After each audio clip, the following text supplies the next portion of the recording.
Assalamualaikum warahmatullahi wabarakatuh. Halo teman-teman, pada video kali ini kita akan membahas salah satu kitab tafsir yang paling berpengaruh dalam dunia Islam kontemporer, yaitu Tafsir Al-Mizanu fi Tafsiril Quran, karya dari seorang ulama besar yang bernama Tabatabai. Yuk kita kenal lebih dalam. Beliau bernama lengkap Al-Alamah Said Muhammad Hussein Tabatabai.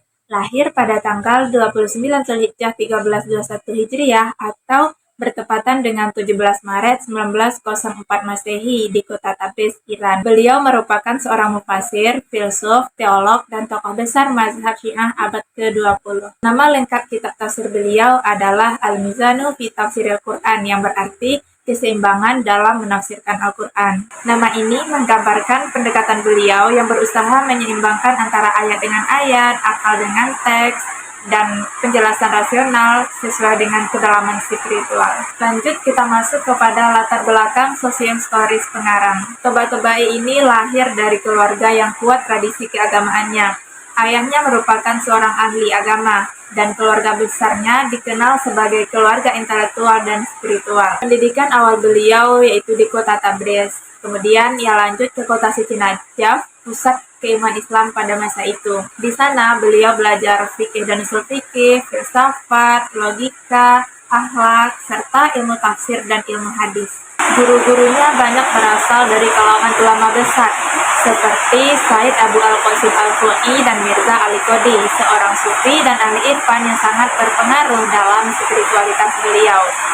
Semua pengalaman pendidikan itu yang membentuk karakter dan spiritual beliau, yang kemudian tampak jelas dalam tafsir Al-Mizan. Oke, kita lanjut kepada sumber dan metode penafsiran. Adapun sumber penafsiran dari tafsir Al-Mizan ini yaitu tafsir Bira'i. Sedangkan metode yang ia gunakan adalah metode tahlili, yaitu menjelaskan ayat secara mendalam untuk sesuai Al-Quran. Lanjut kepada corak penafsiran yang ia gunakan adalah corak falsafi. Oh iya, sedikit penambahan terkait alasan penamaan dan penulisan kitab tafsir.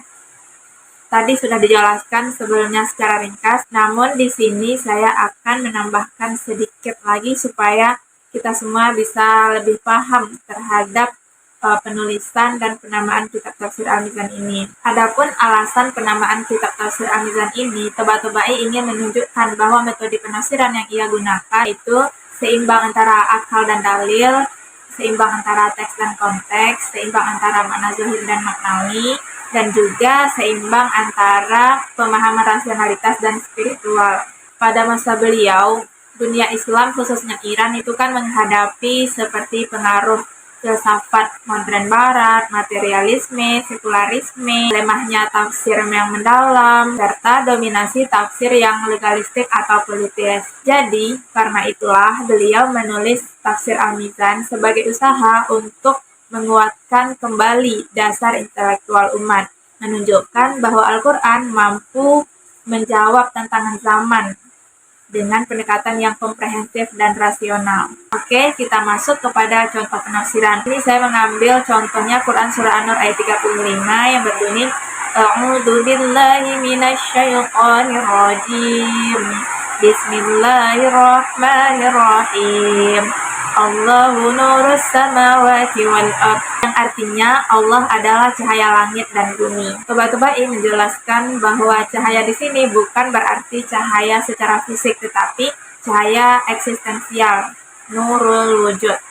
Beliau menulis annahu ta'ala mu'til wujudi wal kamali likulli ma fis samawati wal ard walau la nuruhu lama zahara syai'u wala baqiya, yakni dialah yang memberikan wujud atau kesempurnaan kepada semua yang ada di langit dan bumi. Tanpa cahayanya tidak ada satupun yang dapat muncul atau bertahan.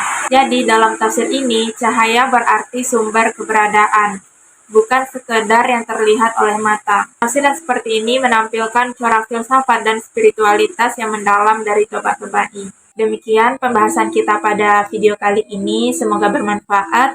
Dan kalau ada yang salah ataupun yang kurang, teman-teman nanti boleh menambahkan dan mengingatkan. Dan terima kasih telah menonton video pada kali ini. Dan saya akhiri dengan wassalamualaikum warahmatullahi wabarakatuh.